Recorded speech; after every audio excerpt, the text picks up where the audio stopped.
Prince Harry boarded what insiders were already calling an emergency flight back to Britain, the story stopped looking like another royal disagreement and started looking like something far more explosive. This was not about a routine palace adjustment. This was not about paperwork. This was not even about a title. According to growing reports, one of the last official threads connecting Harry to the institution he was born into was suddenly under review, and the timing sent shockwaves through royal circles. If the palace truly intended to strip him of Counsellor of State status, then the question was no longer whether Harry had left royal life. The question was whether the monarchy was finally preparing to leave Harry behind. Are emerging that a rift is widening amid growing tension between Prince Harry and King Charles. As whispers spread through royal corridors, people close to the situation noticed something unusual. Harry did not respond publicly. He did not release a statement. He did not immediately fight back. Instead, there was silence. And in royal scandals, silence often says more than words ever could. Those who have watched this family for years know that anger is expected. Frustration is predictable. But silence usually means the wound has landed deeper than anyone wants to admit. The reported review struck directly at something many people overlook when discussing Harry's departure from royal duties. The Counsellor of State role was never just a ceremonial line hidden in constitutional language. Symbolically, it represented trust. It represented proximity to the crown. It represented the idea that despite everything that had happened, despite interviews, documentaries, accusations, and years of public tension, some official connection still remained. That was why reports of a review immediately triggered panic among Harry's supporters and satisfaction among his critics. Everyone understood the same thing. If that connection disappeared, it would signal a dramatic shift in how the monarchy viewed one of its most controversial sons. While the public debated headlines, the emotional impact was unfolding behind closed doors. Meghan reportedly watched Harry process the news in a way she had rarely seen before. Anger would have been easier. Anger could be confronted. Anger could be explained. But this was something different. It was the expression of someone wondering whether the institution that shaped his entire life was preparing to make its final judgment. For years, Harry had lived between two worlds. He had stepped away from official royal duties, yet his identity remained permanently tied to the monarchy. Every headline reminded him of it. Every public appearance reminded the world of it. The palace may have changed the rules of engagement, but it had never completely erased the connection.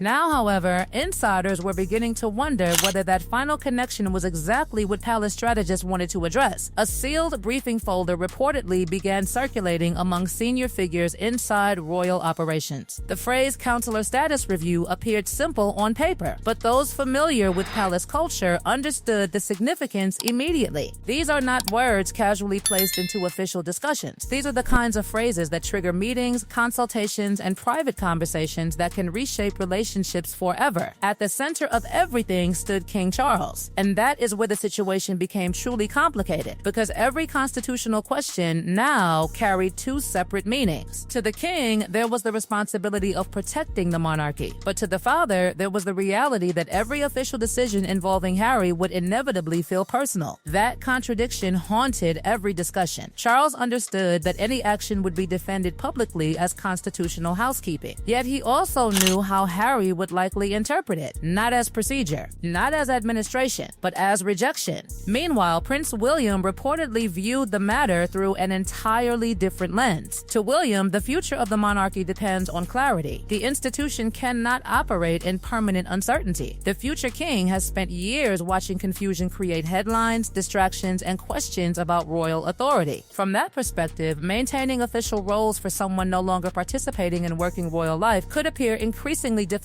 to justify. But even William's position carried emotional consequences, because no matter how carefully constitutional arguments are framed, there is no escaping the fact that the person affected is his brother. That is why insiders describe the atmosphere inside royal circles as unusually tense. This was never simply about a role. It was about belonging. It was about identity. It was about where Harry fits inside the story of the monarchy moving forward. Even Queen Camilla reportedly recognized the emotional danger. Sources suggest that one quiet question echoed through discussions surrounding the review. Had Harry been properly warned? Had anyone truly explained what was happening before reports began spreading? Because once stories like these escape palace palace walls, they develop a life of their own. And that is exactly what happened. The deeper investigators looked, the more they discovered signs that concerns about Harry's status may have been building for much longer than anyone realized publicly. Some insiders pointed toward earlier events, private gatherings, and moments where Harry reportedly appeared increasingly disconnected from official royal structures despite technically maintaining certain constitutional ties. Then came a moment that many now believe changed everything. A formal royal gathering, a polished environment, cameras absent, public attention elsewhere. Yet inside the palace, people still talk about it. Harry reportedly noticed something before anyone said a word. Information packets were being distributed among active working royals. Discussions focused on future responsibilities, planning, representation, duty, and somehow his name appeared nowhere. The omission may have seemed minor to outsiders, but inside royal culture, small details often carry enormous meaning. What is not said can matter more than what is said. What is not handed over can matter more than what is. Harry allegedly confronted a senior courtier quietly. No shouting, no scene. Just a direct question seeking a direct answer. The response reportedly hit like a hammer. His position, he was told, was being treated as inactive. Inactive, one word. But inside that single word was an entire message. Not removed, not restored, not included, not trusted. Simply inactive, and for Harry, that may have been the moment when suspicion transformed into certainty, because inactive status suggested something far more dangerous than exclusion. It suggested that decisions about his future were already being made without him. As reports of the emergency flight spread and palace discussions intensified, one reality became impossible to ignore. The crisis was no longer moving toward debate, it was moving toward confrontation. The first meeting after Harry's arrival was not the dramatic royal spectacle many imagined. There were no cameras, no palace balcony, no carefully staged photographs. That was precisely what made it so dangerous. The most explosive royal confrontations rarely happen in public. They happen behind polished doors where no one is allowed to witness history-changing direction. Harry entered carrying more than exhaustion from a rushed flight. He carried years of frustration, disappointment, unanswered questions, and the growing suspicion that the institution he once defended was preparing to redefine his place inside it. The atmosphere reportedly felt different from previous family disagreements. This time there was paperwork. There were prepared discussions. There were signs that the conversation had moved beyond emotions and into decisions. When Harry came face to face with William, the tension reportedly became impossible to ignore. The brothers no longer viewed the situation through the same lens. Harry saw a family connection being systematically dismantled piece by piece. William saw an institution trying to protect its future from endless uncertainty. Neither man considered himself the villain. That was the tragedy.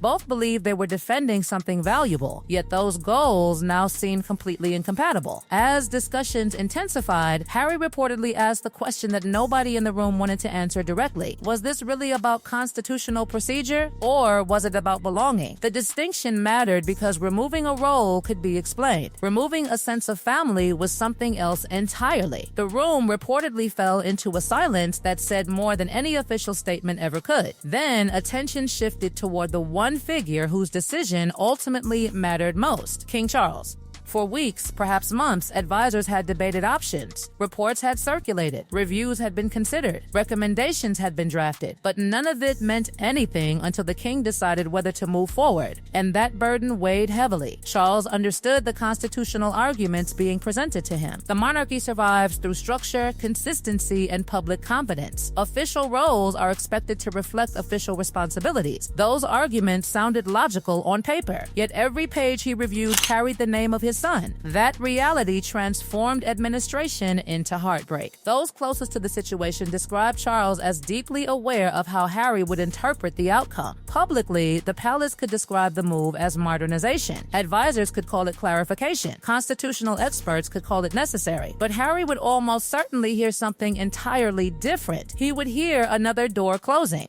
As pressure mounted inside royal circles, the crisis escaped palace walls and entered the public arena. Newspapers erupted. Television commentators debated. Royal experts offered competing interpretations. Suddenly, the story was no longer confined to private meetings. It became a national argument about loyalty, duty, family, and the future of the monarchy itself. It was about a son trying to understand whether duty had finally become more important than belonging. As Harry prepared to leave Britain once again, the official arguments may have been settled, but the emotional questions remained unanswered. The palace could close files. It could finalize reviews. It could publish carefully crafted explanations. explanations, but it could not erase the image that continues to haunt this entire saga. A prince rushing across the world after learning that one of his last official ties to the crown might disappear forever. And even now, many royal watchers believe the real story is not the decision itself. The real story is what happens next, because some royal wounds fade with time. Others simply wait for the next chapter.